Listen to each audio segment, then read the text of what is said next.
exintegrante de la Auditoría Superior de la Federación.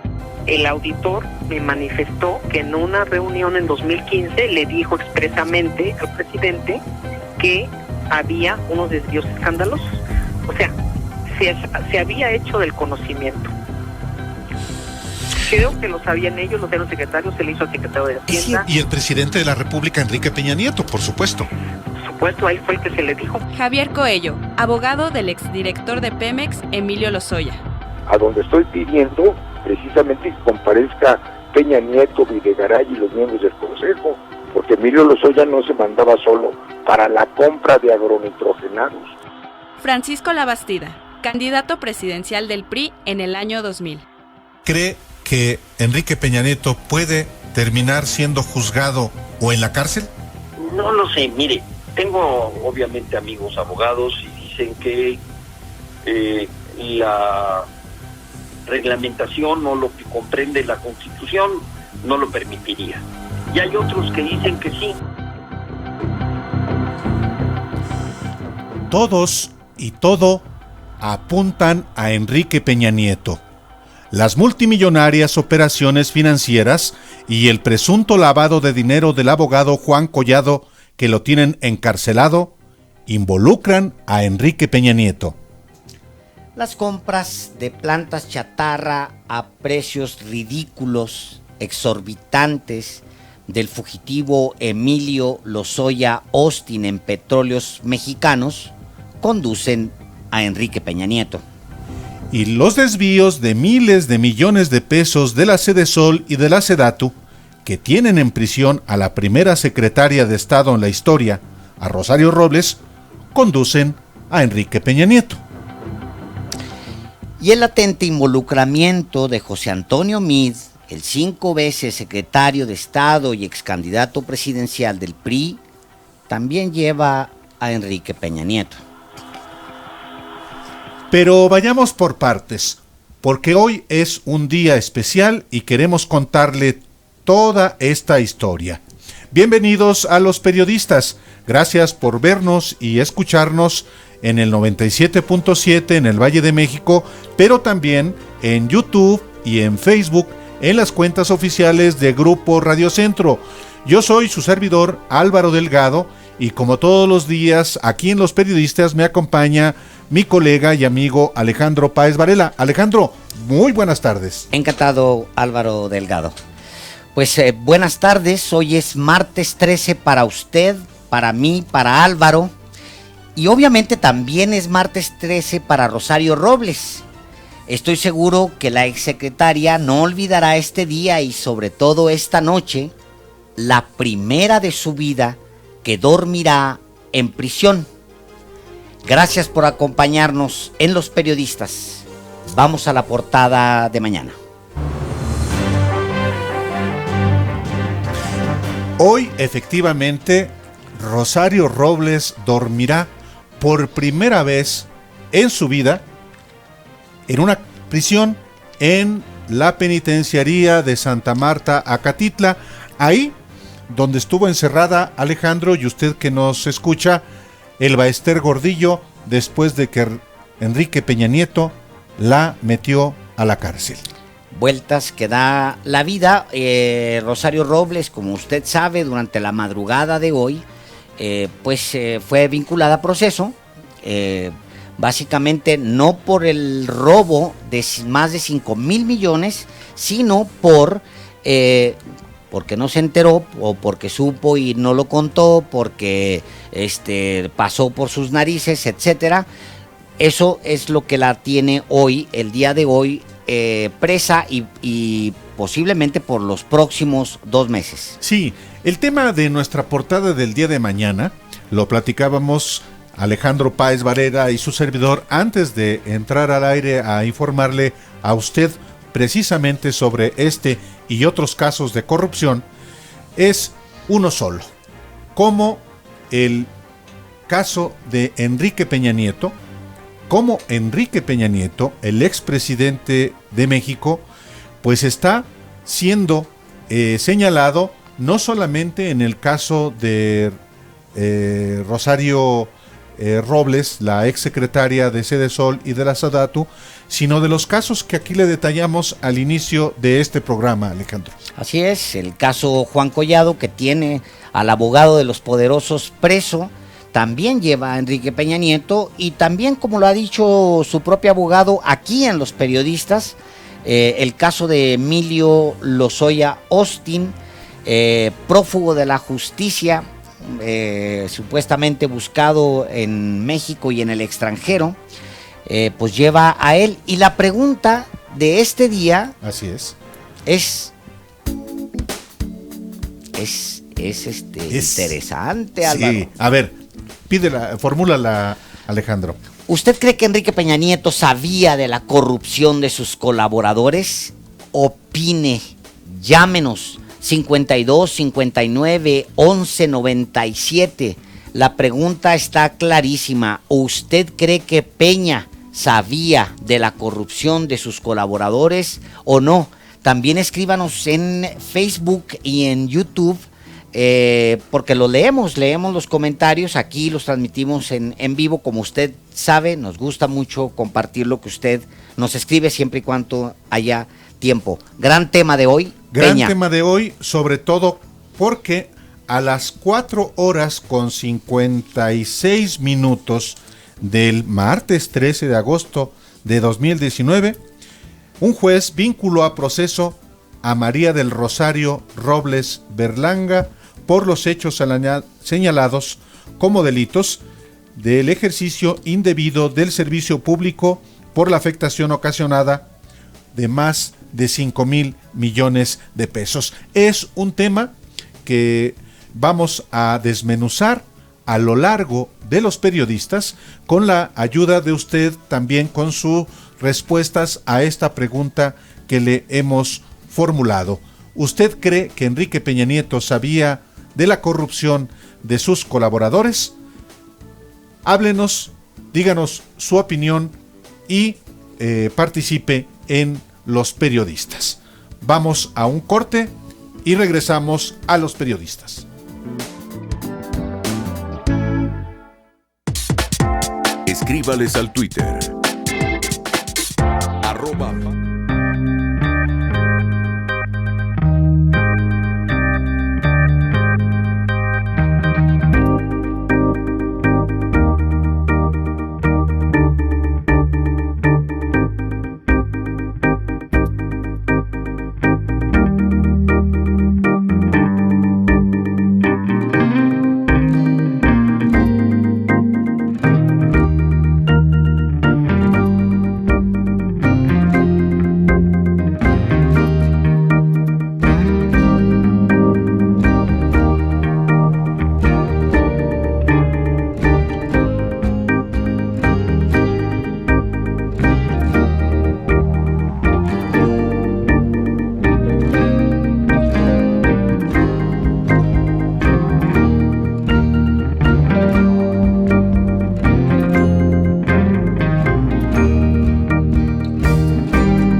Regresamos a los periodistas cuando son las 6 de la tarde, 14 minutos y una temperatura de 24 grados en el Valle de México. Le hemos formulado hoy una pregunta aquí en los periodistas que tiene que ver con el caso de Rosario Robles, pero no solamente el caso de ella, sino de otros que usted que nos sigue aquí se ha enterado. ¿Usted cree que Enrique Peña Nieto sabía de la corrupción de sus colaboradores? Aquí esperamos su respuesta. Nos puede llamar al 52 59 11 97 o puede también hacernos llegar su opinión a través de YouTube o Facebook en vivo, a través de las cuentas oficiales de Grupo Radio Centro. Y como todos los días nos gusta darle las gracias a los colegas que nos acompañan aquí en la cabina, en la operación técnica Manuel Mendoza y Fabricio Almazán, en la redacción Mónica Fuentes y en la coordinación de entrevistas Georgina Monroy, nuestras telefonistas Alejandra Ávila y Socorro García y nuestro productor Ángel Arellano. Y esta tarde, en otro de los casos vivos que involucran a Enrique Peña Nieto, Rosario Robles Berlanga, la exsecretaria de Desarrollo Social y de Desarrollo Urbano, se encuentra ya en el penal de Santa Marta, Acatitla. Ahí dormirá hoy y mañana, y quizás pase ahí el fin de semana, y así, al menos durante 2 meses. Un juez la vinculó a proceso en uno de los casos más escandalosos de corrupción y más documentados en la historia del México reciente. Y más documentados, Álvaro. Y más documentados, efectivamente. Supuestamente Rosario Robles supo del desvío de 5,000 millones de pesos y no hizo nada. O no lo denunció. De eso se le acusa. Por eso se le dictó prisión preventiva, lo que la convierte en el primer miembro del gabinete del expresidente Enrique Peña Nieto, el primero en pisar la cárcel.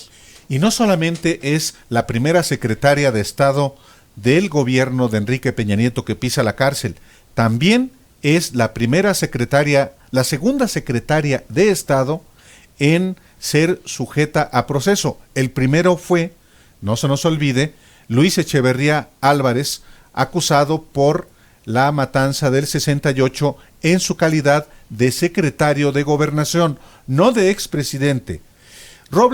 Rosario Robles fue acusada de ejercicio indebido del servicio público. Según la Fiscalía General de la República, habría tenido pleno conocimiento desde junio de 2014 de que se estaban robando el dinero de los mexicanos y no lo denunció. Esto afectó a 2 secretarías por las que pasó durante el sexenio de Peña Nieto. Ojo, aunque donde puso pie hubo saqueo, ella no está acusada de ser parte de los esquemas de corrupción, solo de no denunciarlos. Su abogado, Julio Hernández, ha dicho durante todo el día de hoy que Rosario no involucró ante el juez al expresidente Peña, pero sí detalló los canales por los que se comunicaban, una cosa muy, muy extraña, muy curiosa, desde encuentros personales hasta la llamada por el conocido teléfono rojo. Pero otras muchas fuentes más que iremos detallando dicen que el presidente Peña sabía claramente que había un saqueo masivo y que lo hubo durante muchos años en distintas dependencias y no hizo absolutamente nada. Hoy Rosario Robles fue vinculada a proceso y conducida al penal de Santa Marta, Acatitla. Y al respecto, nuestro reportero Jorge Almaquio estuvo presente en el juzgado cuando Rosario Robles fue notificada. Jorge, buenas tardes, ¿cómo estás? ¿Qué tal, Álvaro, Alejandro, amigos? Muy buenas tardes. ¿Ya dormiste, Jorge? Perdón que te interrumpa, ¿ya dormiste algo? algo como una hora más o menos he dormido. Pasaste toda la madrugada ahí en el juzgado, ¿no? Toda la madrugada, desde ayer aproximadamente a las 2 de la tarde llegamos allá en el reclusorio sur. ¿A qué horas entraste? Entramos aproximadamente a las 5:30, empezamos a entrar para estar listos a las 6 de la tarde, y la audiencia empezó exactamente a las 6:30 de la tarde, que cuando el juez pues determinó el inicio de esta audiencia, en donde se vinculó a proceso a Rosario Robles. Ahí, con la voz entrecortada, pidió humildemente al impartidor de justicia que la dejara seguir su proceso en libertad, pero no la escuchó. Rosario Robles aseguró al juez de control Felipe de Jesús Delgadillo que no buscaría huir luego de que la vinculó a proceso por el delito agravado de ejercicio indebido del servicio público. La sonrisa desapareció del gesto altivo de Robles Berlanga, quien dijo estar dispuesta a dar la cara y no desaparecer. Aseguró también que su única cuenta bancaria estaba congelada por la unidad de inteligencia financiera y que no contaba con millones de pesos como para irse a vivir a Canadá y luego de regresar al país. Y bueno, pues esto en referencia al líder minero Napoleón Gómez Urrutia. Argumentó que no se le acusa de haber desviado dinero, tal como lo estaban comentando hace unos momentos. No se le acusa de haber desviado dinero, sino de haber hecho ser omisa ante la movilización y ante el desvío de recursos, tanto en la Secretaría de Desarrollo Social como en la SEDATU. En este sentido, dijo no entender el apetito del Ministerio Público cuando pues están de por medio los valores de su familia, y bueno, pues manifestó, dijo bueno que vino, que él ya vino a dar la cara precisamente para enfrentar todas estas acusaciones.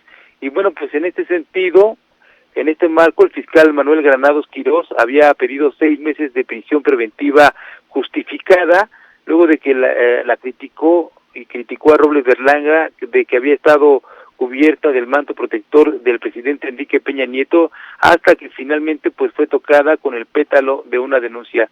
De hecho, comentó el integrante del Ministerio Público que qué bueno que vino a dar la cara, pero lo hizo mucho después de que ustedes, así lo dijo, de que ustedes nos dieron la cara a todos al referirse precisamente a la estafa maestra. Al final, la ex jefa de gobierno tendrá que pasar tras las rejas por lo menos 2 meses, aunque su defensa legal aseguró que hará legalmente hasta lo imposible para sacar cuanto antes del penal femenil de Santa Marta, Acatitla, a la exfuncionaria. Y bueno, pues en este marco rápidamente, comentar que efectivamente, en su afán por defenderse de las acusaciones de ejercicio indebido del servicio público, Rosario Robles pues embarró al expresidente Enrique Peña Nieto y a su sucesor en la Secretaría de Desarrollo Social, José Antonio Meade.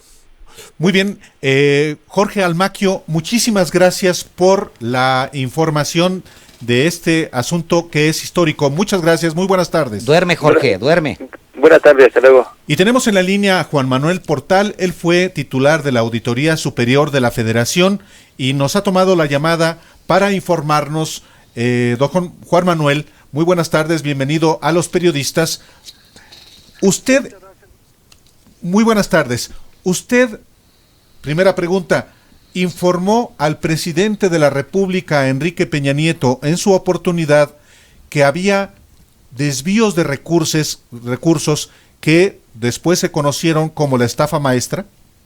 Sí, así es. Mire, lo que puedo mencionar, como lo he hecho ya varias veces, de manera general, siempre la auditoría informó cada año todos los informes de las autoridades correspondientes al ejercicio de la cuenta pública anterior.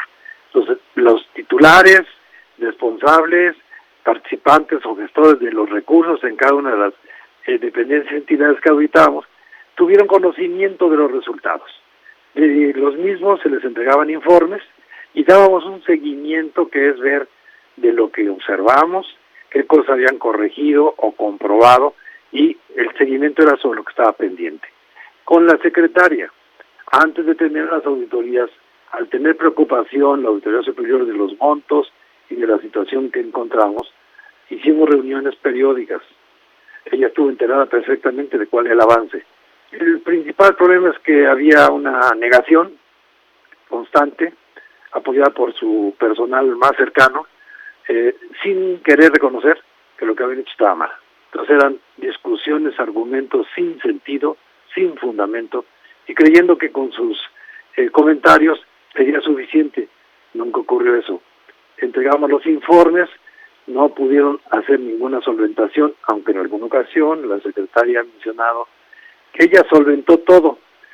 Solventar todo, según su interpretación, es entregar muchos papeles que no servían para nada, y creyendo que ya con eso está todo solventado. La verdad es que yo le dije un par de veces, secretaria, la están engañando. Yo le recomiendo, metas a fondo. Lo que están entregando no sirve, es papel, es basura. Entonces le recomiendo que revise. Entonces, siempre le creyó a su gente, ni hablar.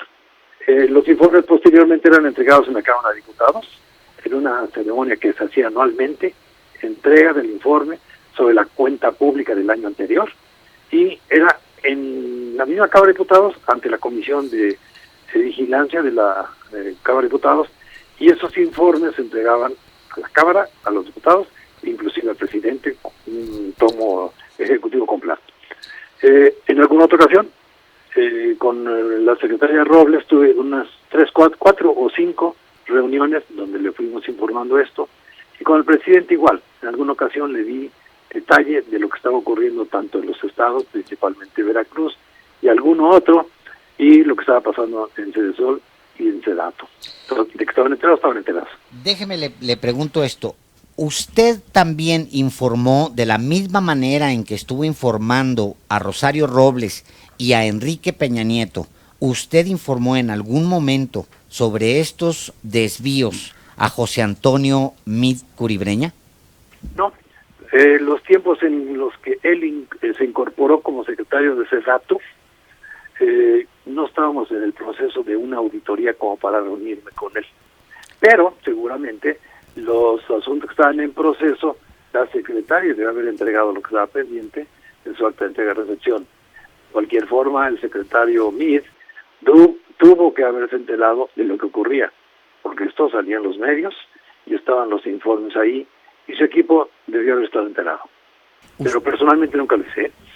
¿Usted cree, ex titular de la Auditoría Superior de la Federación, perdón que repita así el nombre, porque, porque es importantísimo para la audiencia, ¿usted cree que Emilio Cebadúa, que era el hombre más cercano a Rosario Robles, siempre lo fue en 2 secretarías, le ocultó la verdad a Rosario Robles, la convenció de que no se estaba haciendo nada, o Rosario Robles se hizo, como se dice comúnmente, guaje? No, ella estaba totalmente enterada. Emilio Cebadúa era el que operaba todo, él sabía perfectamente y él daba instrucciones para los que eran representantes o responsables en las universidades. Él daba instrucciones de a quién entregarles el dinero, a qué empresas, a qué personas. Y también estaba perfectamente enterado el presidente Enrique Peña Nieto, y usted lo enteró. ¿Y qué hizo? ¿Fue omiso también? ¿El presidente? Sí. No, el presidente lo que hizo año con año fue dar, después de recibir nuestro informe y después de quizá tener un par de reuniones con él en un par de años, dar instrucciones por escrito a la Secretaría de la Función Pública y quizá algunos más para instruirles a que dieran atención a las observaciones de nosotros. Hasta ahí. Obviamente que la Procuraduría tenía responsabilidad para hacer todo el proceso a través del Ministerio Público y darle para adelante a las denuncias de hechos que nosotros presentábamos. Las denuncias de hechos que presentó la Auditoría Superior de la Federación, que usted encabezaba, se presentaron en el sexenio pasado. ¿Son exactamente las mismas denuncias que ahora la Fiscalía General de la República está desahogando? No se lo puedo asegurar porque no he visto qué es lo que tiene la Fiscalía General, pero deben estar basados en eso. Posiblemente hayan hecho una investigación adicional y tengan algo extra. Pero básicamente lo que nosotros informamos, y cualquier persona puede acudir a la página de Auditoría Superior, buscar Cedesol, ver las auditorías año por año, ver denuncias de hechos, y ahí van a estar los montos, las circunstancias, los tiempos, etcétera, de cada una de las denuncias penales. ¿El presidente de la República puede ser sujeto a proceso por todas estas irregularidades y desvíos que cometieron sus colaboradores? Mire, a la Auditoría Superior no le toca ni señalar presunto responsable ni tipificar los delitos. Entonces, esto habría que verlo con la Fiscalía General de la Nación. La Auditoría Superior lo único que hace es presentar resultados de auditorías. Y cuando hay presunción de delitos presenta denuncias de hechos. Quien califica al tipo de delito o presunto responsable, en este caso es la Fiscalía. Usted habla de una Rosario Robles en negación constante, contraargumentando permanentemente, lo cual dice que estaba defendiendo su propia causa, pero la Fiscalía le está cargando a Rosario Robles simplemente ejercicio indebido del servicio público, porque nada más porque tuvo pleno conocimiento de las irregularidades desde junio de 2014. Es decir, a ella no la culpa de los desvíos. Bueno, el desvío, hay que ponerlo de esta manera sin que yo quiera ser el acusador. Sí. Si ella era responsable de una secretaría, si ella era la responsable del manejo del presupuesto y delegaba en sus subalternos y gente de confianza cómo operarlo, ella debía estar en conocimiento. Yo no digo debía, estaba en conocimiento de lo que hacía. Entonces ella es responsable del presupuesto, cómo se ejerció. Si hubo malos manejos, ella tiene una responsabilidad. Ahora, que se le puede imputar que directamente ella tomó el dinero, eso es imposible. Los titulares de las secretarías o de las entidades paraestatales nunca firman, lo delegan en sus segundos de a bordo y principalmente en este caso. Oficial mayor, que es el que maneja los recursos, distribuye las partidas, hace las adquisiciones, las construcciones, etcétera. Entonces difícilmente le pueden decir que a ella le van a encontrar algo que firmó. No, pero no es posible que pasen miles de millones de pesos en su secretaría y ella no esté enterada. Y además, la Auditoría Superior se lo dijo en múltiples ocasiones, no nada más verbales en reuniones formales, sino también por escrito en los informes que se presentaban. Los diputados de la Comisión de Vigilancia y más diputados sabían perfectamente el caso y nunca reaccionaron. Claro. Juan Manuel Portal, ex titular de la Auditoría Superior de la Federación, ¿se sabe dónde fueron a dar los recursos desviados? Eso es lo que yo digo que se tiene que hacer. Vean con la Fiscalía, con la unidad de ¿inteligencia financiera? Exactamente, de inteligencia financiera. O sea, se puede rastrear. Se tiene que ampliar esa información para llegar para ver hasta dónde llegó el dinero. Porque si no se recupera, ¿va a haber impunidad? No debe haber. ¿Qué es lo que ocurre? Los periodistas que hicieron y como le denominaron ellos, la estafa maestra, ellos fueron más allá de nosotros porque podían hacer investigación sobre particulares. Nosotros, hasta donde pudimos llegar con particulares, se hizo. Pero en ocasiones, en el pasado se ocurría, ni la Comisión Nacional Bancaria permitía dar información sobre particulares. Entonces ahora ya no existe esa limitación. Ahora lo que se puede hacer es, ¿y el dinero dónde quedó? Pregúntenle a los funcionarios de ese dato. Ellos contrataron. Ellos dicen que les entregaron los servicios o los bienes, lo cual es falso. Imposible que en una operación que se adjudicó sin licitación a una universidad, hoy, martes, al día siguiente se les entrega un contrato y se les da el pago total porque se recibió en ese día, mañana, todos los bienes y que ya estaban distribuidos en todo el país en 3 días más. Imposible de miles de productos entregarlos así. Era falso que se habían entregado o se habían dado los servicios. ¿Usted le tiene confianza al actual auditor superior de la Federación, al señor David Rogelio Colmenares? No he visto cómo está trabajando. Tengo 1 año y medio de estar separado lejos de la Auditoría Superior. O sea, la verdad es que oigo cosas, pero no me atrevería a decir cómo está trabajando. Espero que estén trabajando bien. Se dejaron bases, estructuras, metodologías, procedimientos y personal calificado, que desafortunadamente la mayoría del personal calificado fue despedido. No sé cómo estén trabajando ahora. Porque se ha comentado en distintas partes, en distintas fuentes, han comentado que Colmenares pues era una de las personas que se reunía con Rosario Robles en distintos momentos, no precisamente en oficinas públicas, sino que pues bueno, tenían reuniones fuera de las oficinas. Puede pasar, no lo dudo. Mire, yo mismo, inclusive en lo personal, pues sí me reuní en algunas ocasiones en algún restaurante con alguien, pero yo siempre iba acompañado de algún colaborador, aunque iba solo. Lo y era cierto, para asuntos de trabajo. lo cierto, Juan Manuel Portal, ex titular de la Auditoría Superior de la Federación, es que de los desvíos, por lo menos de 5,000 millones de pesos documentados por la Auditoría Superior de la Federación, tenían conocimiento el oficial mayor, la secretaria Robles Berlanga y el presidente de la República.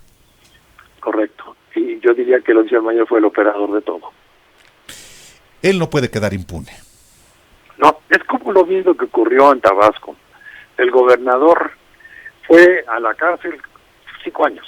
Sí, Su secretario de Finanzas sigue en la cárcel, me parece. sí. Pero fue el que operaba todo.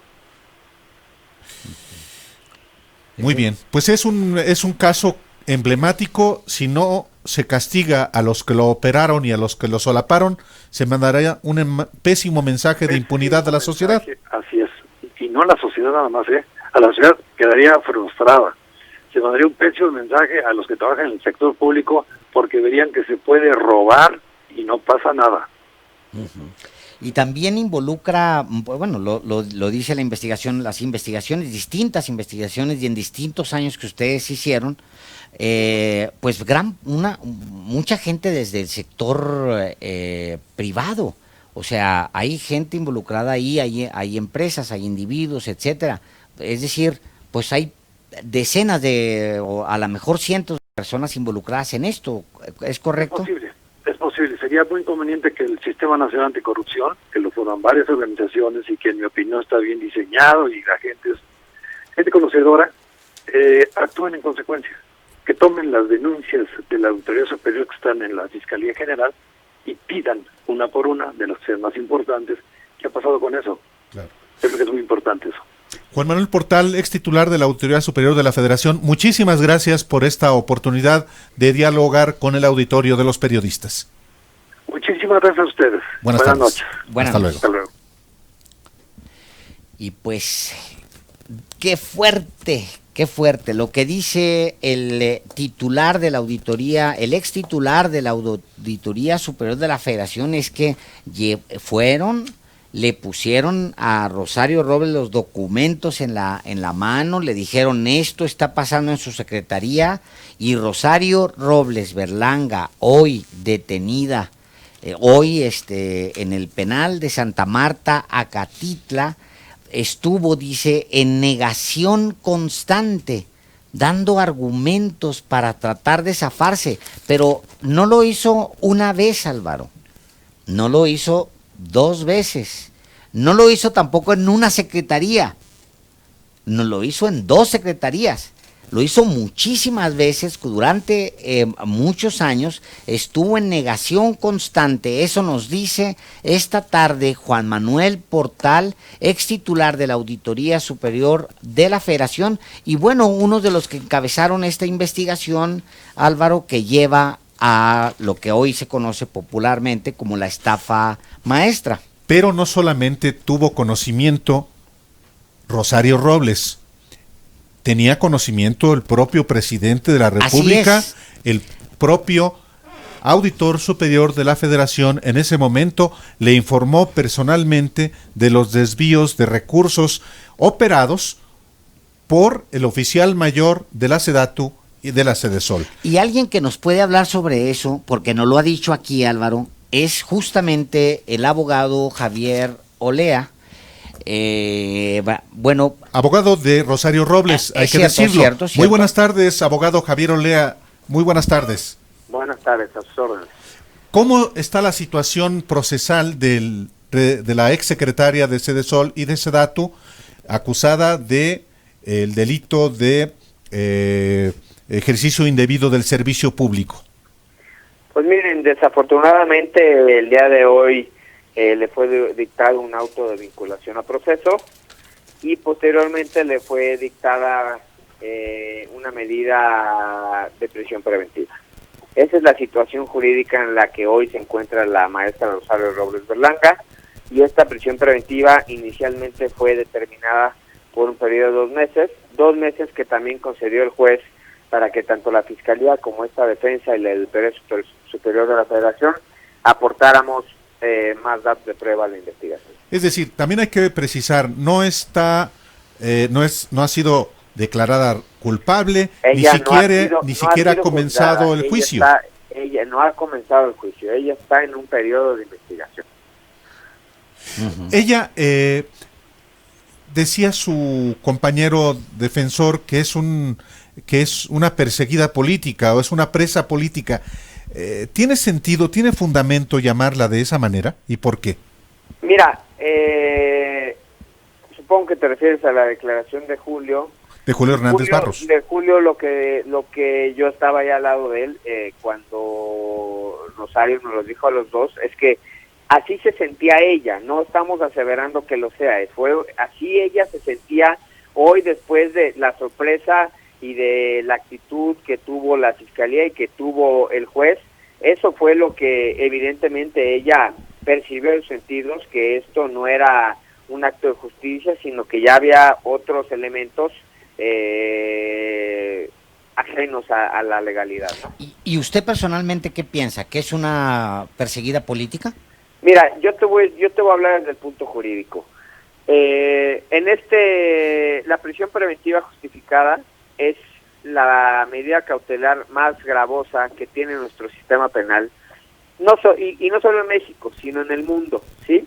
Antes de llegar a ella, había 13 medidas cautelares previas que pudo haber impuesto el juez, y el juez se fue con la fiscalía directamente a la más grave, por un delito que está en investigación, por un delito que no es de los considerados graves, ¿sí? Y máxime que la señora Rosario nunca había dado pie a que la autoridad judicial o ministerial temieran porque se pudiera sustraer a la acción de la justicia o que pudiera tener algún acto en agravio de la investigación. A ver, y deme una traducción de eso. ¿Por qué lo hicieron? ¿Por qué lo hizo el juez? Bueno, pues el juez, la verdad, sorprendido, si contrario a derecho, utilizó argumentos sin fundamento y verdaderamente irracionales para determinar esa medida. ¿Y qué es lo que él, en qué basa su determinación?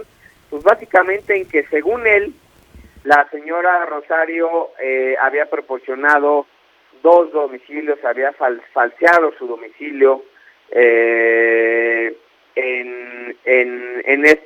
fechas recientes, puesto nosotros le acreditamos al juez que la señora es propietaria de un inmueble hace más de 24 años, que siempre ha vivido ahí, que es residente de esta ciudad, que su familia vive aquí, que su asiento familiar está aquí en la Ciudad de México, es de todos conocidos que fue jefa de gobierno, que fue diputada, que fue secretaria y que esos poderes y esos empleos los tuvo aquí en la Ciudad de México. Y el juez le dio un valor, la verdad, increíble a una solicitud que ella hizo para renovar su licencia. Pero es la licencia que ella sacó hace 30 años. Simplemente era una renovación. Y en esas licencias, pues no sé si ustedes lo hagan, pero pues uno va, la renueva, paga la renovación y pues no tiene cuidado siempre de cambiar su domicilio. Claro. Estamos hablando con Javier Olea, que él es abogado de Rosario Robles, aquí en Los Periodistas. Abogado Javier Olea, yo le pregunto, para que en beneficio de la información que debe tener el auditorio, ¿fue Rosario Robles la que vinculó al expresidente Enrique Peña Nieto y al exsecretario José Antonio Meade, los enteró de los desvíos de más de 5,000 millones de pesos, conocidos como la estafa maestra? Mire, esto ha ocurrido hoy mucho en los medios. Sí. En la investigación a la que hoy está sujeta la licenciada Robles, no hay ninguna manifestación o imputación directa en contra de estas 2 personas que ustedes acaban de mencionar, ¿sí? Sí. Hoy salieron a relucir en el transcurso de la audiencia, en la que estaban presentes algunos compañeros de los medios de comunicación, por propio dicho del juez, no de la defensa, no de la fiscalía y mucho menos de la señora Rosario, ¿sí? La señora Rosario hoy aportó como prueba a través de la defensa su acta de entrega-recepción, con la que se acreditó, ¿sí? Sí. Que al hacer la entrega-recepción le notificó al nuevo titular de la Secretaría que estaba corriendo el término para contestar observaciones. Es decir, que ese secretario le tenía que dar seguimiento a esas observaciones que había hecho la Autoridad Superior de la Federación. Es un tema muy genérico. Ella ofrece el dato de prueba, más no relaciona con los hechos que se le imputaban ni con ninguna circunstancia al ex candidato presidencial, de ninguna forma, ¿sí? Sí. Y hoy el delito que le imputan a la señora Robles requiere de 2 elementos, y uno de esos elementos es que no haya informado por escrito a su superior de las irregularidades que tuvo conocimiento, ¿ok? Sí. Eso es una carga de la prueba de la Fiscalía. La Fiscalía es quien debió haber probado que la señora no lo hizo. La carga de la prueba es de la Fiscalía. Ahí fue cuando el nombre del expresidente salió en el desarrollo de la audiencia. ¿Quién lo pronunció el nombre? Si del no, expresidente. tendré que ver la audiencia, pero estoy seguro que en la primera ocasión que lo mencionaron fue la Fiscalía y después el juez. Ahora, es importante determinar que si ella informó o no a Peña de esto. ¿Ella lo hizo o no lo hizo? Es importante que lo acredite la Fiscalía, no Puede ella. ser que para usted como abogado, pero para la gente, que es finalmente la gran agraviada de esto, es importante saber si ella informó a su superior, el expresidente Enrique Peña Nieto, sobre todo lo que estaba sucediendo. Digo, ya sabemos que ella tuvo que entregar... Te lo aclaro, ella en una declaración por escrito recabada a través de nosotros y ofertada hoy en la audiencia, sí, ella manifiesta que en todo momento, sin especificar circunstancias, tiempo y modo y lugar, mantuvo informado al presidente de sus actividades como secretaria de Seguridad y Sedato. Ajá. Claro. Pero no especificó lo que algún caso en específico. Claro, digamos de este caso en particular. Abogado Javier Olea, abogado de Rosario Robles, le pregunto, si la ex servidora pública Rosario Robles no informó a sus superiores, en este caso al expresidente Enrique Peña Nieto, de el desvío de recursos ocurrido tanto en la Sedesol como en la Sedatu, va a ser acusada de omisión y de este delito que puede dejarla en la cárcel hasta por 7 años. Y por otra parte, si dice que sí informó al expresidente Enrique Peña Nieto, el expresidente Enrique Peña Nieto debe ser llamado a declarar. ¿Es así?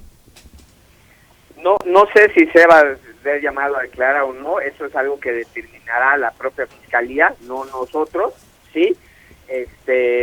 Pero insisto lo que les dije hace un momento, si eso pasó o no pasó, lo debe de probar la Fiscalía.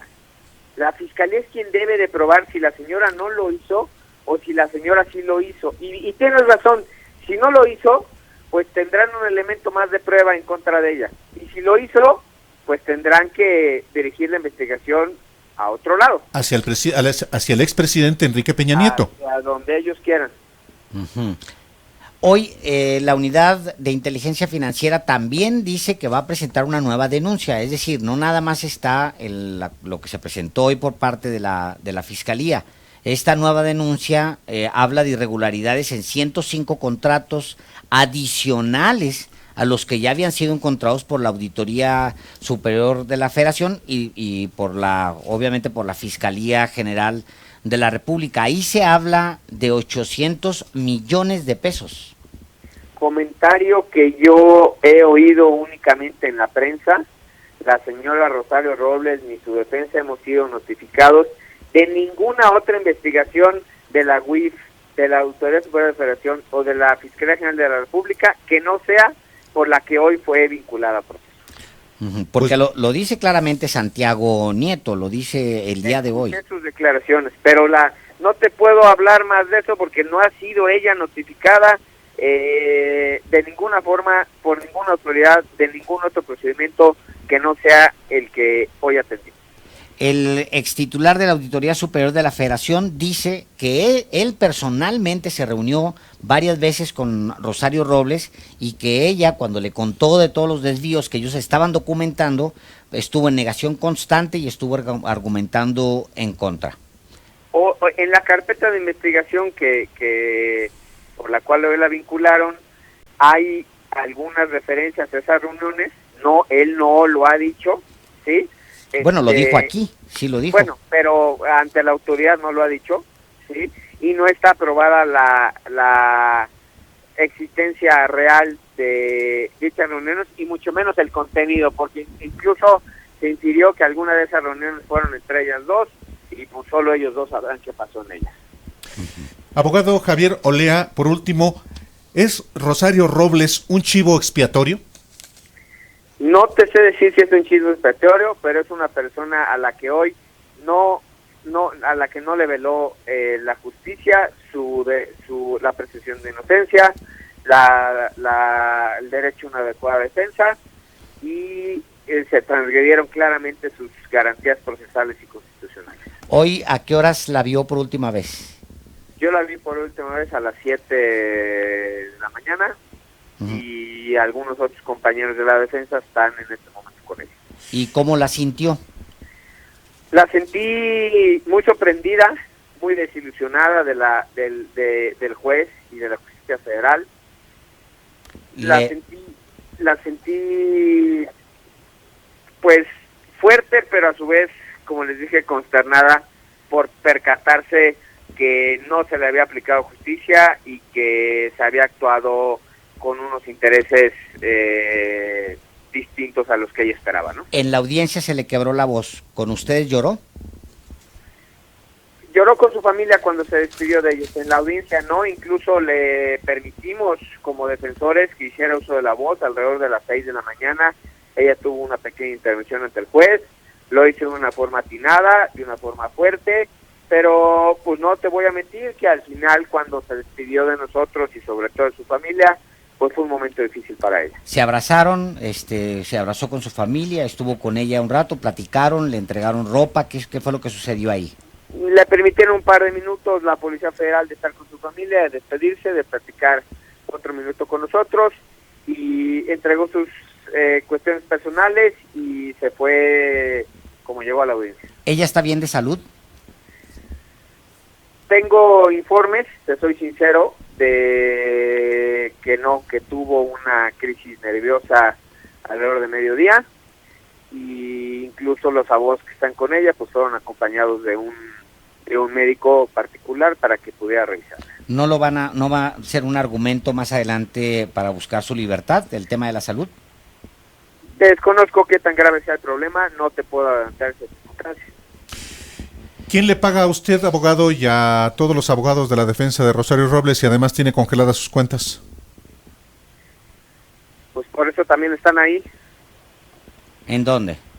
Por eso también están adentro platicando con ella para ver qué va a hacer su familia al respecto de su situación económica. ¿Es un tema los honorarios en este momento? No lo es en este momento. Pero sí lo están conversando con ella. Están conversando sobre sus aspectos familiares, económicos, sí.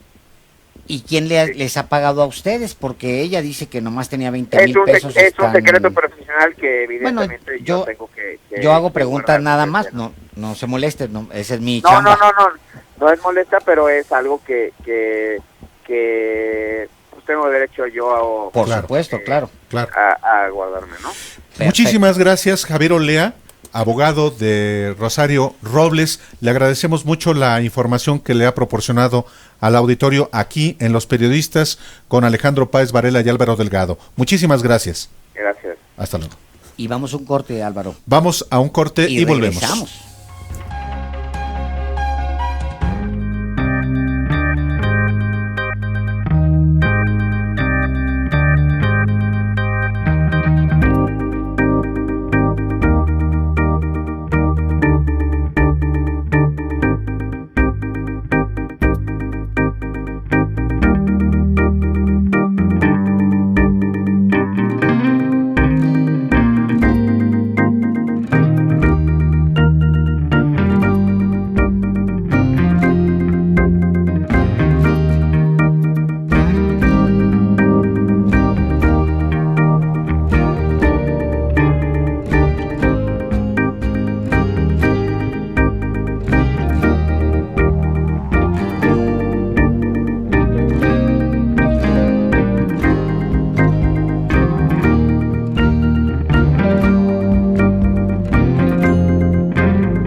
Volvemos a los periodistas con Alejandro Páez Varela y su servidor Álvaro Delgado en este día en el que por primera vez en la historia una exsecretaria de Estado está en un momentito ya en la prisión y va a pasar la primera noche en cárcel en su vida. Y bueno, hoy el presidente Andrés Manuel López Obrador dijo que es un logro que no haya impunidad a referirse sobre la detención de Rosario Robles, la ex secretaria de la Sedesol y de la Sedatu, a quien hoy, como le hemos informado en este espacio, un juez ordenó prisión preventiva justificada luego de vincularla a proceso por el ejercicio indebido del servicio público cometido presuntamente cuando era titular de ambas dependencias. El juez va a resolver en definitiva y va a decidir si existen implicados, si hay que llamar a declarar a otras personas, pero no es un asunto nuestro. Creo que es un logro el que no haya impunidad. Y bueno, eso lo dijo Andrés Manuel López Obrador esta mañana. Estaba muy fresquecito, muy fresquecito lo de Rosario Robles esta mañana cuando el presidente es abordado a las 7 de la mañana con los periodistas, luego traían desenvainada la espada. López Obrador dijo que está al pendiente del caso, pero que el tema compete a la Fiscalía y al Poder Judicial.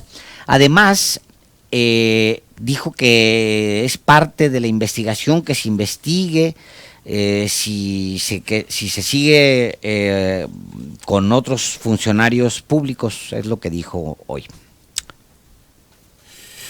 Y también López Obrador reiteró que se trata de procedimientos que deberán cumplirse de acuerdo a los términos legales y fue insistente en que él no da ninguna línea para que se actúe en contra de alguien en específico.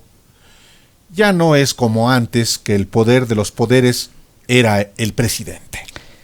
Pues sí, con todo y eso, te voy a decir una cosa, Álvaro Delgado. Debe ser muy rico tener un montón de dinero escondido por ahí en algún colchón, pero yo prefiero levantarme en la mañana fresco, tomarme un café, irme a trabajar, en la medianía, regresar, tener la oportunidad de ver cómo se ve esta tarde el cielo gris de la Ciudad de México en completa libertad. Pues sí, y hoy Rosario permanecerá 2 meses, por lo menos, en el penal de Santa Marta, Acatitla, mientras se desarrolla la investigación. De eso lo platicábamos precisamente con su abogado hace un momento. Por la mañana se vio salir del Palacio Nacional a los exsecretarios de Hacienda, José Antonio Meade y José Antonio González Anaya. Hay una fotito ahí borrosita de ellos con cara de ¿qué? ¿Qué es esa cara, Álvaro? Pero no solamente son secretarios los dos de Hacienda. En el caso particular es de José Antonio Meade, que fue el sucesor de Rosario Robles en la Sedesol y quien presuntamente también está implicado precisamente en la estafa maestra. A él se le entrega la bomba cuando Rosario se va, es decir, había un desastre en la secretaría que tenía en ese momento Rosario Robles Berlanga. Se va a brincar a otra secretaría y cuando se va a ir a esta otra secretaría, lo que hace es que dice, hay que aclarar algunos asuntos, aquí te entrego esto se llama, eso se conoce como solventación, esa aclaración que se tiene que hacer ante la Auditoría Superior de la Federación. Ya no lo hizo ella, sino que ¡pum!, se lo dejó a un personaje que hoy fue señalado todo el día, que se llama José Antonio Meade. Y justamente sobre la visita de Meade y José Antonio González Anaya, el ex secretario de Hacienda y concuño de Carlos Salinas, por cierto, sobre esto nos informa Alberto Zamora. Muy buenas tardes, Alberto. ¿Qué tal, Alejandro? ¿Qué tal, Álvaro? Así es, pues José Antonio Meade, como ustedes lo mencionan, y José Antonio González Anaya estuvieron en Palacio Nacional así lo revela esta fotografía que ustedes acaban de describir y que se difundió en redes sociales. Se observa ambos personajes afuera pues de la sede del gobierno, justamente en Palacio Nacional, subiendo a un vehículo blanco. El exsecretario de Hacienda y exsecretario de Desarrollo Social se observa en primer plano vestido con un traje gris y una corbata azul, mirando justamente a quien había tomado esta imagen. Ya lo han mencionado a lo largo de este programa, pues en medio de esta polémica por el proceso contra Rosario Robles, surgió este nombre de José Antonio Meade, ya que el juez que lleva el proceso pues consideró que también tendría que llamarse a declarar al ex candidato presidencial por este caso, el de la estafa maestra. En primera instancia se platicó una entrevista realmente de unos cuantos segundos con el secretario de Hacienda, Arturo Herrera, quien evitó en primera instancia hacer un comentario cuando se le cuestionó sobre este asunto en Palacio Nacional, y simplemente respondió que quizá pues se habrían reunido estos personajes entre ellos. Vamos a escuchar parte de lo que mencionó a una de nuestras compañeras, Noemí, de un medio de comunicación, de Efecto TV. Vamos a escuchar lo que mencionó. ¿Habló con él el día de hoy? No. Vimos que estuvo aquí también José Antonio González Anaya. Seguramente va a haber venido a hablar entre ellos. ¿Pero usted lo vio? ¿Se platicó con usted, José Antonio?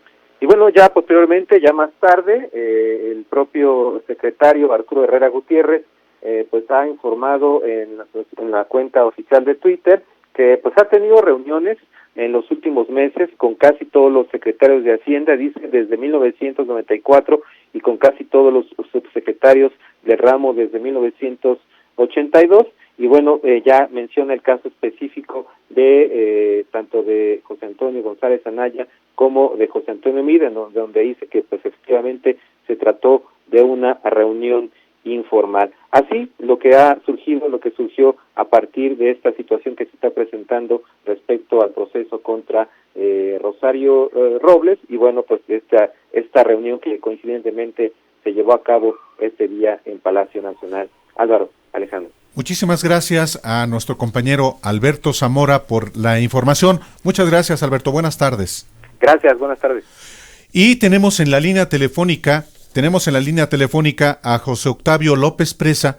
Él es presidente del Comité de Participación Ciudadana del Sistema Nacional Anticorrupción.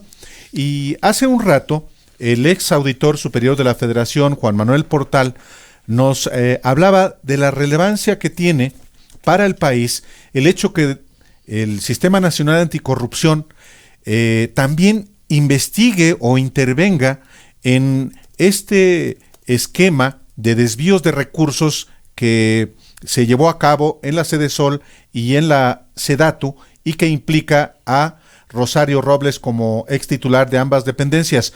Damos la bienvenida a José Octavio López Presa aquí al programa de los periodistas con Alejandro Páez Varela y Álvaro Delgado. Buenas tardes, José Octavio. Buenas tardes, Álvaro y Alejandro. Muchas gracias por la invitación y la oportunidad de charlar con ustedes y de cara a su auditorio. Sí, José Octavio, la relevancia que tiene este caso y las implicaciones que tiene también para la sociedad, las platicamos con el ex auditor superior de la Federación. ¿Cuál es la importancia que usted, como presidente del Comité de Participación Ciudadana de ese sistema, considera en el caso de Rosario Robles y en general de la estafa maestra? Bueno, mira, yo creo que tenemos que tener muy claro todos que cuando no se combate la impunidad, cuando hay impunidad, es tanto como permitir que crezca la corrupción y que siga la corrupción. Entonces yo celebro, en lo personal, que finalmente se esté haciendo algo concreto con este tema de la estafa maestra, que viene, digamos, ha estado en los medios y ha estado en la imaginaria pública por muchos años, más de 3, 4 años, sin que se haya avanzado nada. Entonces, el hecho de que ahora se esté haciendo algo concreto y que se estén llevando a cabo los juicios de los posibles implicados y de los posibles actores de la estafa maestra, pues definitivamente es una buena noticia para acabar con este mal que es la impunidad. Ahora, si me permiten, sí, lo que como sistema queremos es no nada más que haya, como se dice comúnmente, llamaradas de petate, sino que realmente como país construyamos a las instituciones que en el futuro, bueno, y en el corto y mediano plazo también, nos van a dar la seguridad de que la justicia en México se va a llevar a cabo de una manera imparcial, profesional y eficaz. Y esto de alguna manera pues hay que construirlo en todo el país, porque venimos de una lógica muy perversa en donde la política invadía la justicia y la justicia no se movía si no era por pues las instrucciones de la política. Entonces, que empecemos a tener instituciones de procuración y administración de justicia imparciales, independientes, pues es lo que como país nos va a sacar eventualmente pues de este círculo vicioso en donde hay corrupción, impunidad y corrupción, impunidad. ¿Qué tendría que pasar para, le habla Alejandro Páez, qué tendría que pasar para que Pues, en particular en este caso se pusiera un ejemplo de que sí se va a combatir la impunidad? Bueno, los ojos del país y del mundo están puestos en este caso, definitivamente. Y lo que esperamos es que haya un proceso absolutamente imparcial, profesional, apegado a derecho, y que, bueno, pues los implicados, sean quien sean, se enfrenten a la justicia y que, pues, paguen por lo que hicieron. Eso es lo que estamos esperando todos, y que, bueno, esto también se replique a nivel nacional, porque no solamente se trata de castigar los delitos federales, sino también los delitos del fuero común en los estados. Estamos hablando con José Octavio López Presa, él es presidente del Comité de Participación Ciudadana del Sistema Nacional Anticorrupción, que es un sistema que no se ve, José Octavio, que cuente con la simpatía de el presidente de la República. Está todavía, además, incompleto este sistema. Sí, bueno, yo creo que, y con todo respeto lo digo, a lo mejor no lo ha entendido bien, porque aquí lo que se trata es de construir algo que no existía ni siquiera en el mundo, y es incorporar a la ciudadanía para que esté al pendiente de que las instituciones que tienen la responsabilidad de actuar lo hagan, y además de manera coordinada. No se puede, de alguna manera, esperar que va a haber cambios de la noche a la mañana, porque esto se está haciendo paulatinamente en todo el país, a través de procesos pues que llevan su tiempo, ¿no? Primero se tiene que crear una comisión para seleccionar a los ciudadanos, que tiene que ser ciudadana también, y luego se van nombrando a los ciudadanos que vamos rotando. Estamos un periodo de tiempo, digamos, en funciones, pero salimos y entran otros. Entonces esto ya es una especie de digamos, de cambio muy radical, la verdad, porque para ejemplificarlo, antes si los ciudadanos queríamos hablar con estas instituciones, teníamos que pedir el favor y nunca nos lo daban. Sí. Ahora, estas instituciones se tienen forzosamente que sentar con nosotros de menos 4 veces al año, y todas juntas, y esto ya está pasando en todo el país, y se están dando fenómenos, digamos, alentadores, porque estas sesiones son públicas, y ahí se tratan temas de todo tipo, tanto a lo mejor administrativos, pero también temas difíciles y que de alguna manera ponen a prueba pues, la imparcialidad y la profesionalidad de las instituciones, ¿no? Pareciera que el sexenio de Enrique Peña Nieto le hizo mucho daño también a las instituciones independientes, porque pues cómo se le explica a la gente, y ahí basa Andrés Manuel su crítica a todas estas instituciones independientes, cómo justificar que en el sexenio donde hubo más instituciones hubo una corrupción desbordada. ¿Cómo se justifica ante la gente y ante el mismo Andrés Manuel? Es que las instituciones siguen ahí. O sea, el problema es a quién nombran y con qué atributos los nombran. O sea, hemos tenido procuradurías, hemos tenido poderes judiciales, hemos tenido tribunales. El problema es cómo se nombran a las personas que están ahí. Y bueno, y esto ya es un logro del sistema, el que el Poder Judicial Federal de alguna manera respondió a los amparos. Nosotros como ciudadanos del Comité de Participación Ciudadana presentamos más de 60 amparos y los ganamos todos. Claro, no es noticia, para los políticos esto no les conviene que se sepa, pero no solamente los ganamos todos, sino también ganamos algo muy importante, y es que los nombramientos de estos puestos en las instituciones clave en el combate a la corrupción ya no van a poder ser a modo de los políticos, ya no van a poder poner ahí a sus cuates en lo oscurito, porque ya el Poder Judicial nos dio la razón de que se tienen que nombrar las personas idóneas, por currículum, por prestigio, por conocimientos, etcétera. ¿Y de dónde se sacan esa gente? Con mucho respeto. Porque, bueno, desde luego, Alejandro y Álvaro, que hay muchos mexicanos, mexicanas y mexicanos muy competentes, muy capaces. El problema es que no son políticos y por eso les cuesta trabajo llegar. Pero ahora los políticos van a tener que hacer un esfuerzo y tratar de hacer llegar a esas instituciones a las personas correctas, porque si no lo hacen, nos vamos a volver a parar y se los vamos a volver a tirar. Estamos hablando con Octavio López Presa, quien fue, hay que recordarlo, uno de los comisionados fundadores del Instituto Federal de Acceso a la Información Pública, que así se llamó cuando se creó en el año 2002. Es alguien que tiene una trayectoria en el servicio público, en particular en materia de fiscalización y de combate a la corrupción. Pero, ¿crees, José Octavio, que ahora sí, más allá del Sistema Nacional Anticorrupción, exista la voluntad política para castigar la corrupción y la impunidad, lo que claramente no hubo en el sexenio de Enrique Peña Nieto? No, yo espero que esto sea un parteaguas y que efectivamente empecemos a entender como país que no podemos estar en esta situación en donde simulamos que hacemos como gobierno y como instituciones de procuración de justicia. Yo creo que ya hemos llegado como mexicanos a un hartazgo, no nada más aquí a nivel federal, sino también en las entidades federativas, pero hay que decirlo, la inercia y los intereses pues son muy grandes, entonces va a haber resistencias, definitivamente. Nosotros las estamos viendo a nivel nacional.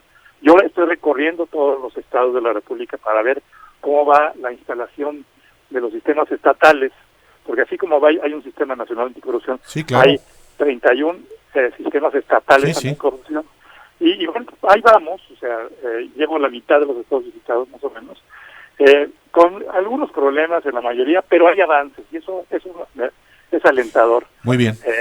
Y bueno, ya también los ciudadanos locales empiezan a ampararse contra actos que hacen sus legislaturas o que hacen los funcionarios de los estados. Claro. Es inédito. No es noticia, definitivamente. Sí. Pero se está dando y eso es muy alentador. Entonces, yo creo que sí podemos ser optimistas de que pues puede haber un cambio significativo. No va a ser rápido, no va a ser fácil, ni tampoco hay que decirlo, el combate a la corrupción no es tarea de una sola persona. Claro. Muchísimas gracias por atender esta llamada para conversar con el auditorio de los periodistas, Jorge Octavio López Presa. Ustedes sus órdenes, Alejandro y Álvaro, muchísimas gracias por la oportunidad. Gracias. Muchas gracias. Buenas tardes. Y vamos a hacer un corte para regresar, y regresamos con más información sobre la corrupción que tanto le ofende a usted que nos ve y nos escucha. Volvemos. Escríbales al Twitter @PáezVarela y @Álvaro_Delgado. Los periodistas.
Regresamos aquí a Los Periodistas y vamos inmediatamente con Octavio Ojeda, reportero urbano. Adelante, Octavio, muy buenas tardes. ¿Dónde andas? Hola, ¿qué tal, Alejandro Álvaro? Estoy justamente en uno de los pasillos de la estación del metro Constitución de 1917, esto sobre la calzada Ermita Iztapalapa, en donde de nueva cuenta hay una manifestación más por parte de mujeres, en esta ocasión de la zona de Iztapalapa, quienes ellas, por la situación que ha vivido últimamente con estos policías que presuntamente violaron a una jovencita de 17 años los días pasados, han decidido de nueva cuenta manifestarse en ese paradero de la línea 8, por lo que en este instante estamos escuchando una de las mujeres hablando esta manifestación de la cual ellas están solicitando mayor seguridad, principalmente a las autoridades capitalinas, en cuanto a la seguridad de las mujeres, en cuanto vayan en el transporte público, en diferentes medios de transporte, ya sea en el metro, microbuses, así como también esclarecer algunos juicios que se han dado en los últimos días en cuanto a la muerte de la jovencita Aide del CCH Oriente, entre otros puntos. Por lo tanto, continúa esta manifestación que empezó alrededor de las 6:30 de la mañana en uno de los accesos a la estación del metro Constitución de 1917, y es lo que se están manifestando, de mayor seguridad en el transporte público, así como esclarecer la situación de las diferentes mujeres que han sido presuntamente violadas por elementos de la Secretaría de Seguridad Ciudadana. Pues seguimos pendientes de esta manifestación. Al momento no se ha tenido en cuenta de que vayan a bloquear vialidades como en este caso la calzada Ermita Iztapalapa con el anillo periférico, pero seguimos pendientes de esta manifestación que hay en el paradero de la estación del metro Constitución de 1917. Alejandro Álvaro, hasta aquí mi reporte. Sí, Octavio Ojeda, la comenzó a las 6:30 de la tarde, no de la mañana, ¿verdad? A las 6:30 de la tarde, en unos momentos, continúa esta manifestación.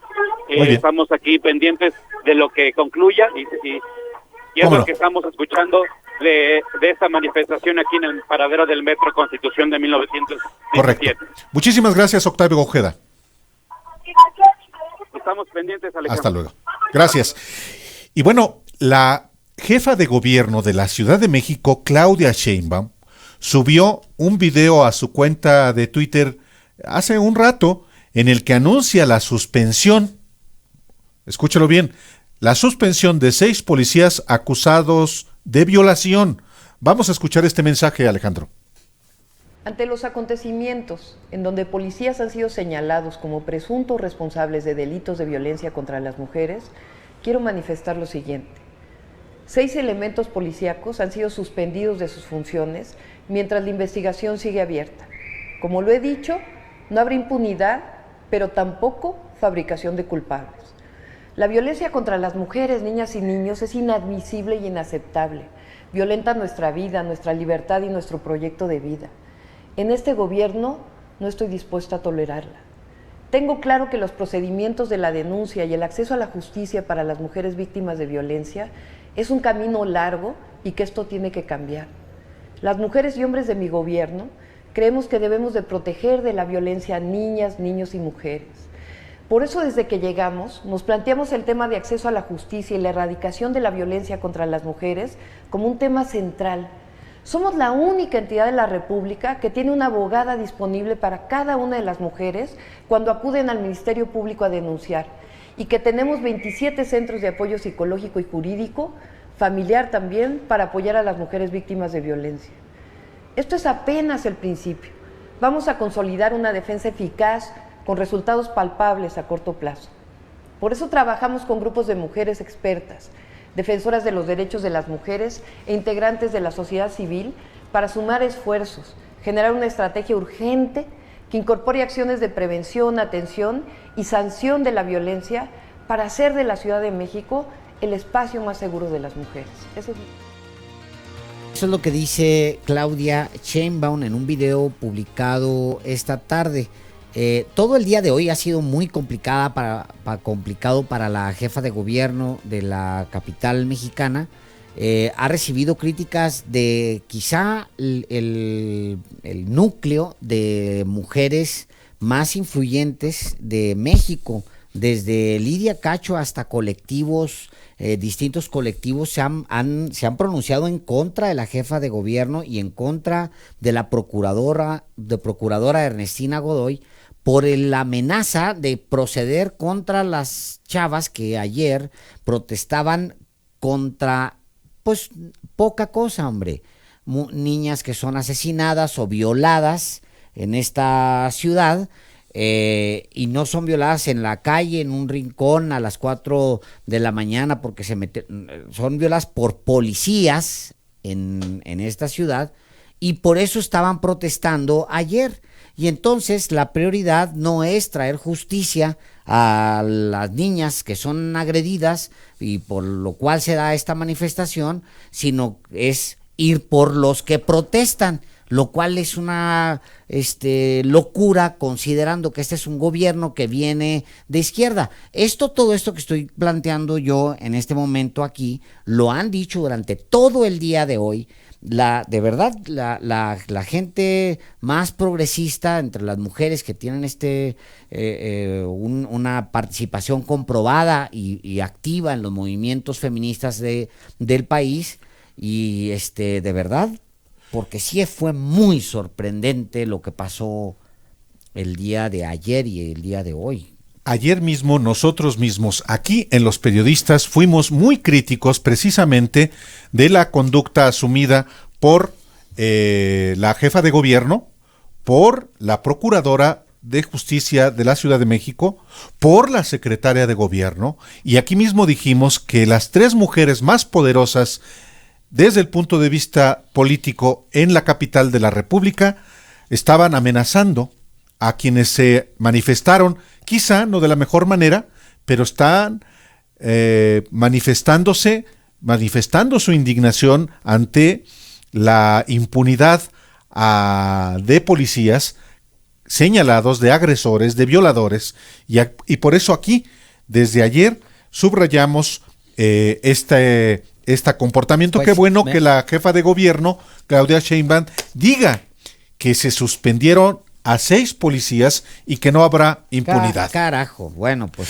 mínimo. Bueno, resulta que hoy un juez federal, escuche bien, un juez federal desechó por notoriamente improcedente la solicitud de amparo que promovió el empresario de origen argentino Carlos Ahumada en contra de la intención de la Fiscalía General de la República de judicializar dos averiguaciones previas que lo vinculan en los delitos de extorsión, fraude específico, falsificación y uso de documentos falsos. Estas denuncias fueron de Rosario Robles Berlanga en contra de Ahumada, lo que significa, a ver, no quiero ser irrespetuoso porque hay un proceso en curso, pero significa que si van o lo pregunto, si van por Carlos Ahumada y lo meten al bote, ¿qué? ¿Se van a ver Rosario y él en prisión?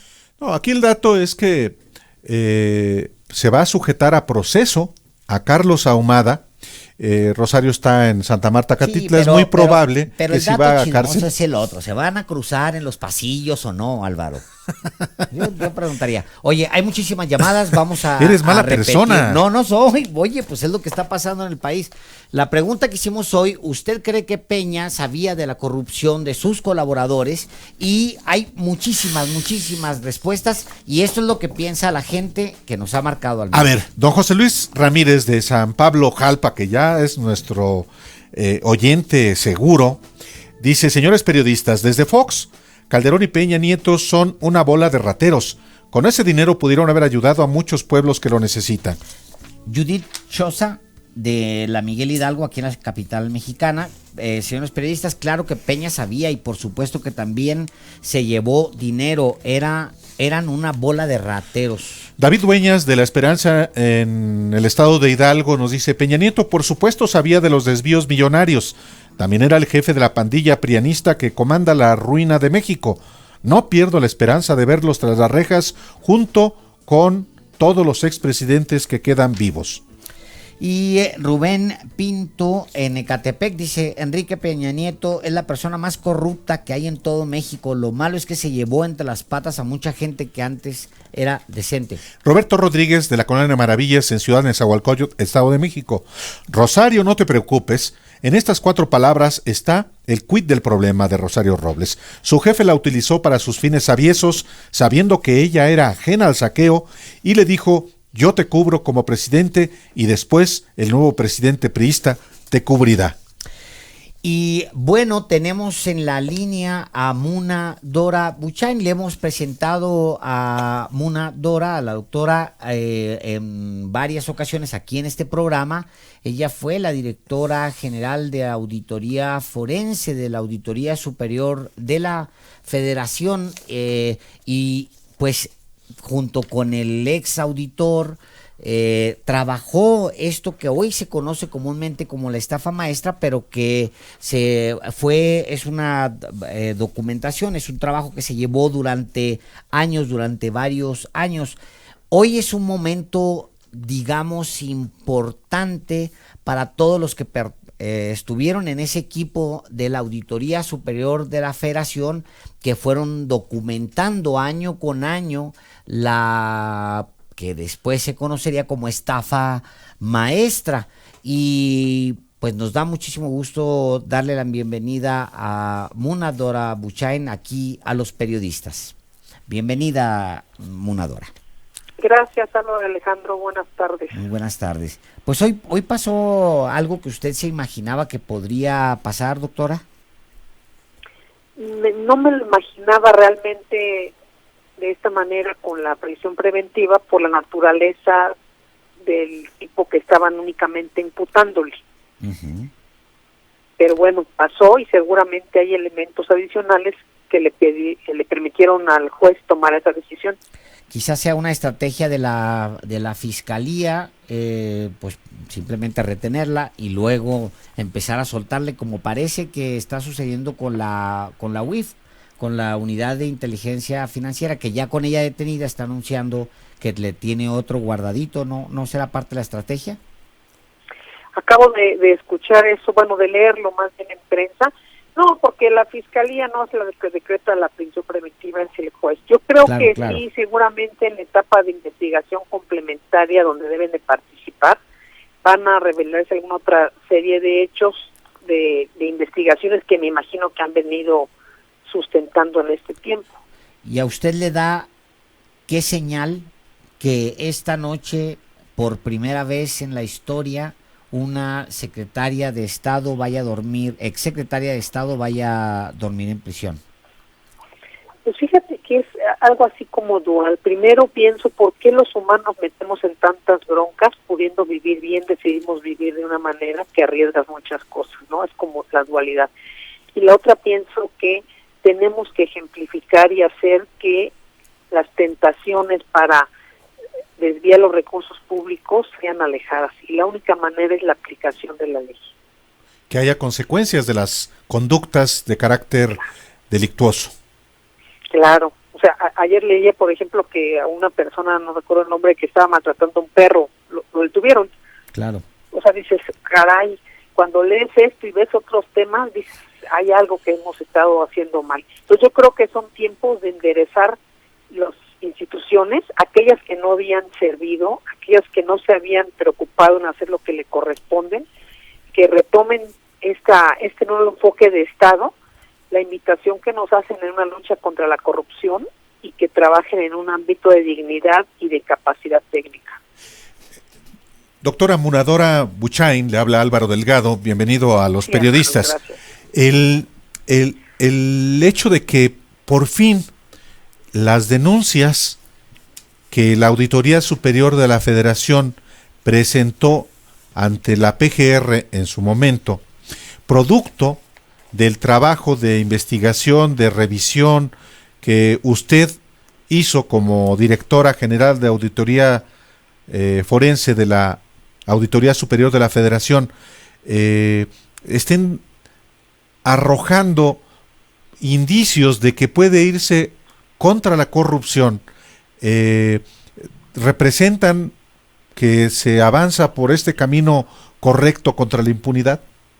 Yo creo que sí, es paso a paso, porque hemos estado, vamos a decir que muertos en este tema. No había ni la intención, ni las capacidades investigativas, y esas áreas tenían grandes áreas de corrupción que hemos padecido los mexicanos, donde nos pedían dinero para una investigación, para no hacer una cosa, para hacer otra.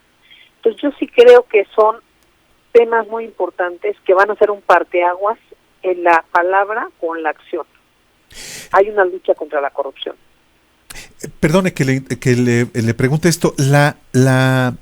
¿Usted conoció casos de ofrecimiento de dinero a servidores públicos, por ejemplo, de la Auditoría Superior de la Federación, para hacerse de la vista gorda sobre actos de corrupción? Sí, sí conocí.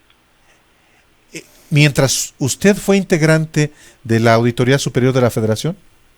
Sí. ¿Y se logró que se hiciera algún servidor público de la vista gorda para no denunciar corrupción? Bueno, es que la que conoció fue de mi caso propio, entonces pues no. A ver, no ¿cómo? Cuéntenos un caso. No mandaban, por ejemplo, algún mensajero no de este caso, de otros casos, para que ofreciendo un dinero y que no se hiciera alguna observación. Entonces, por eso es tan importante que estas medidas inhibitorias sean también mensajes a los auditores, porque hoy día lo que hemos sabido yo me dedico ahorita a la academia y a dar pláticas y asesoría en relación a investigación, es que se venden indulgencias, entonces les piden dinero por anticipado para que no sean auditados. Imagínate, ya mejoraron el modus operandi, pero por supuesto que esas tentaciones existen, y existen cuando los auditores no tienen los valores y proyectados, cuando hay una institución fortalecida con personas dedicadas a su trabajo, y entonces están en riesgo. Doctora Munadora Buchain, ex directora general de Auditoría Forense de la Auditoría Superior de la Federación. ¿Usted conoció, después de que fue prácticamente obligada a renunciar a su cargo, supo de asuntos que después no prosperaron porque alguien dentro de la Auditoría Superior de la Federación ya no lo quiso hacer?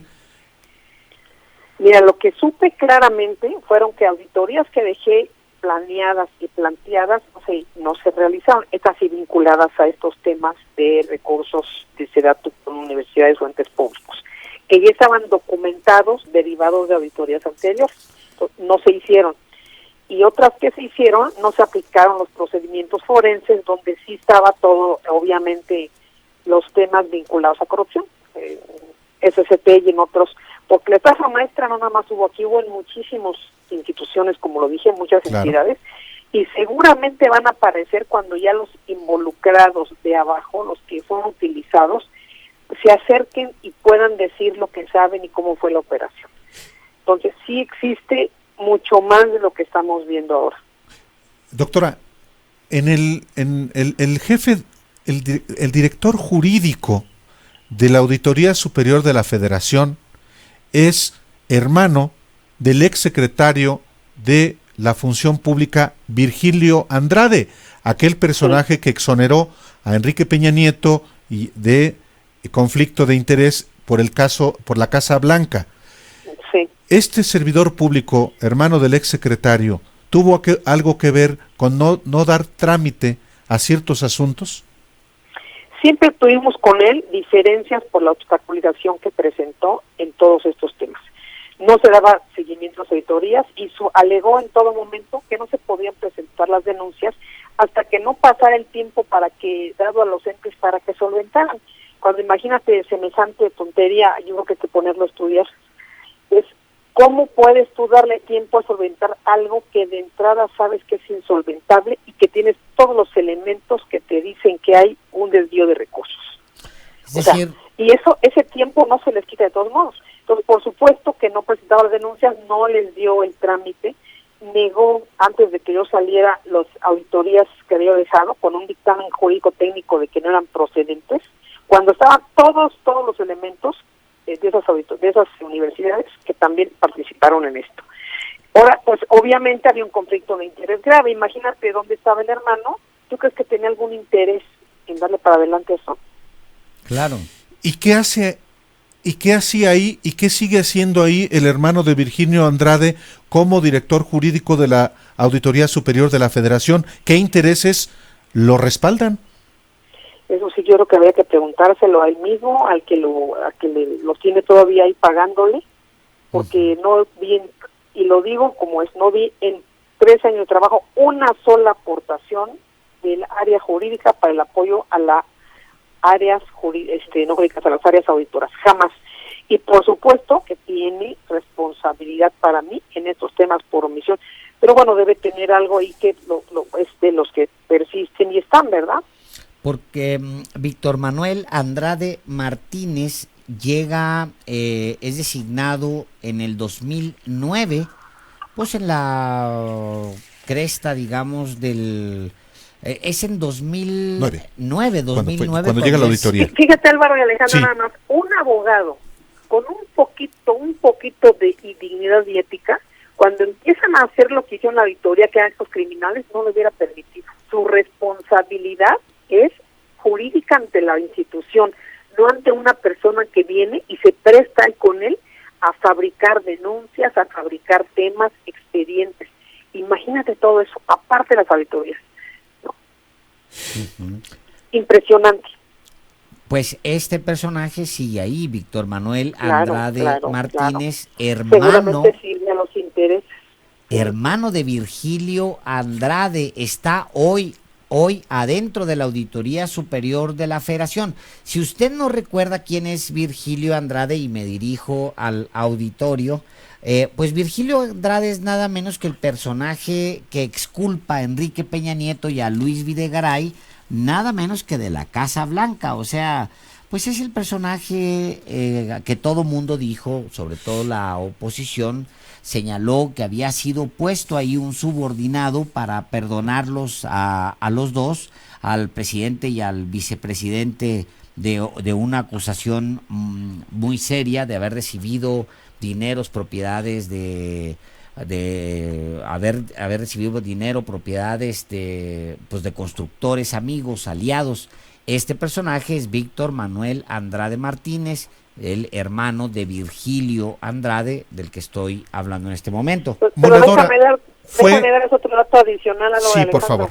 Fue el que también le pidió a Cedesol que le diera un espacio de director general a una persona cercana a él que estuvo ahí. ¿Con qué calidad moral iba él a iniciar investigaciones o a ver que los jueces trabajaban cuando estaban de favor a favor?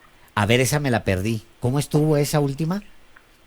Esa última, la persona cercana a él, la persona, Virgilio, entró a trabajar a Cedesol.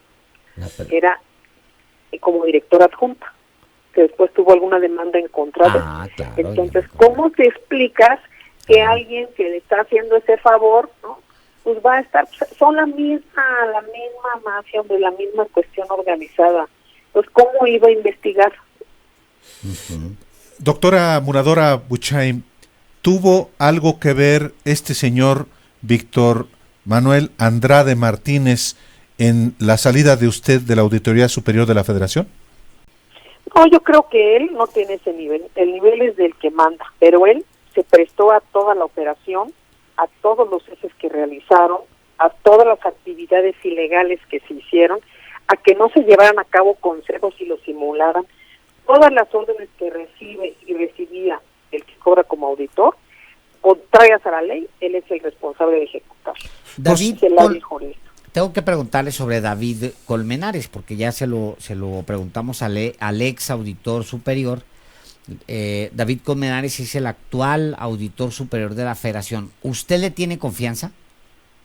No, claro que no tengo confianza. Lo conocí cuando fue despedido en 2013, precisamente por no hacer su trabajo. ¿De dónde fue despedido? Recuérdenos. De la Auditoría Superior de la Federación. Y ahora es el auditor superior de la Federación. Claro, entra enojado y molesto y por eso hace lo que hace, ¿no? Sin el expertise, la experiencia. Vean por favor, su currículum de 6 líneas.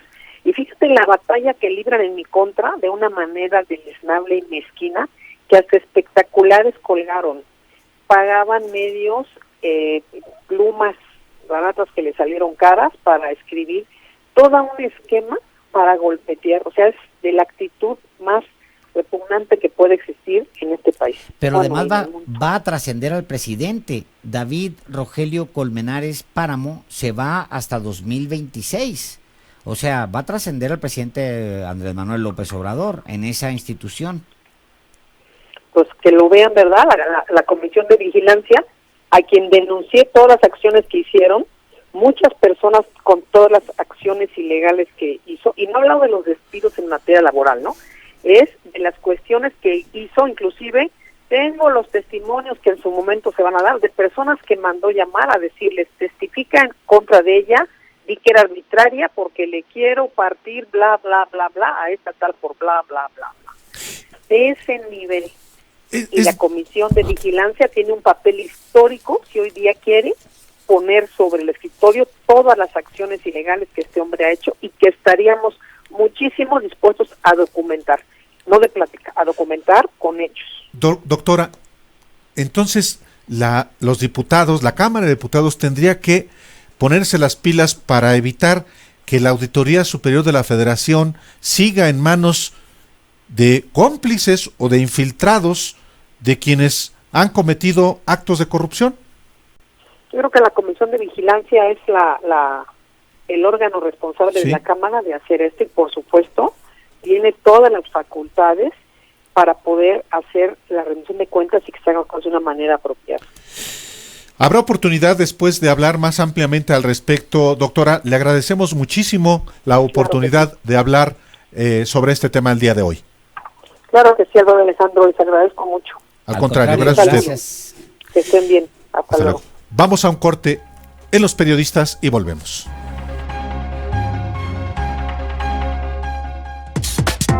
Escríbales al Twitter @PáezVarela y @Álvaro_Delgado. Los Periodistas.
Radio Centro presenta En un Minuto con Alejandro Páez Varela. Sí es Rosario Robles, por supuesto, pero no. La Auditoría Superior de la Federación habla de ella como un hilo grueso de la cobija sucia que se tejió durante 6 años. Por eso, sí, es ella, pero no. Ella no es sino parte del hilado. Los que participaron en la investigación de 6 años, que hoy se conoce como estafa maestra, señalan hasta a 6 secretarios de Estado, y subsecretarios, y directores, y oficiales mayores, y operadores, y distintos niveles de la administración, y decenas, quizás centenas de individuos desde el sector privado. Una cobija hedionda que se hizo entre muchos, por años, que tomó la máxima de que la corrupción es cultural y se convirtió en una realidad. Sí, es Rosario Robles, y qué bueno que la justicia la tenga a ella, pero no es la única. Ahora suena José Antonio Meade, el acomodaticio servidor público de gobiernos del PRI y del PAN, el que fue de gobierno en gobierno y nunca vio, nunca escuchó, nunca leyó nada. Sí es Rosario Robles, pero no. Faltan muchos más. Y falta la figura que se dibujó en el centro de la cobija cochina mientras se tejía. Ese estampado es inocultable ya. Es la figura de Enrique Peña Nieto. Radio Centro presentó En un Minuto con Alejandro Páez Varela. Escríbales al Twitter @Páez Varela y @Álvaro_Delgado. Los periodistas.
Regresamos aquí a los periodistas en un programa intensísimo monotemático, es verdad, así se lo planteamos desde el inicio y también lo contextualizamos con pues todos los casos de corrupción que están bajo investigación o en proceso y que conducen a el expresidente Enrique Peña Nieto. Sí, la portada más o menos está, creo que cantada de acuerdo con todo lo que hemos venido conversando, informando el día de hoy. Yo creo que es claramente se cierra el cerco. Yo plantearía una portada casi como de The Economist con una sola cabeza. Y tan. Pero hoy hubo conversaciones muy importantes. Así es. La portada, ¿ya te quedaste satisfecho? Me quedo satisfecho con la que se cierra. Perfecto. El cerco. Se cierra a el Peña cerco, Nieto. El rostro de Peña Nieto. Pero no queremos irnos sin recordar que tuvimos unas conversaciones importantísimas el día de hoy sobre el caso Rosario Robles. Conversamos con Juan Manuel Portal, ex titular de la Auditoría Superior de la Federación, quien nos dijo que siempre informó, óigalo, al expresidente Enrique Peña Nieto de los desvíos de recursos de los que hoy se conoce como estafa maestra. Siempre la auditoría informó cada año todos los informes de las autoridades correspondientes al ejercicio de la cuenta pública anterior. Entonces, los titulares, responsables, participantes o gestores de los recursos en cada una de las dependencias y entidades que auditábamos tuvieron conocimiento de los resultados. Los mismos se les entregaban informes y dábamos un seguimiento que es ver de lo que observamos, qué cosas habían corregido o comprobado, y el seguimiento era sobre lo que estaba pendiente.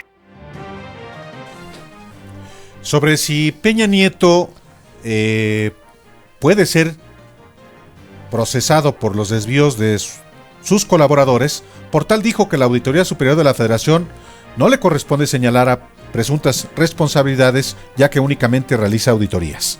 ¿El presidente de la República puede ser sujeto a proceso por todas estas irregularidades y desvíos que cometieron sus colaboradores?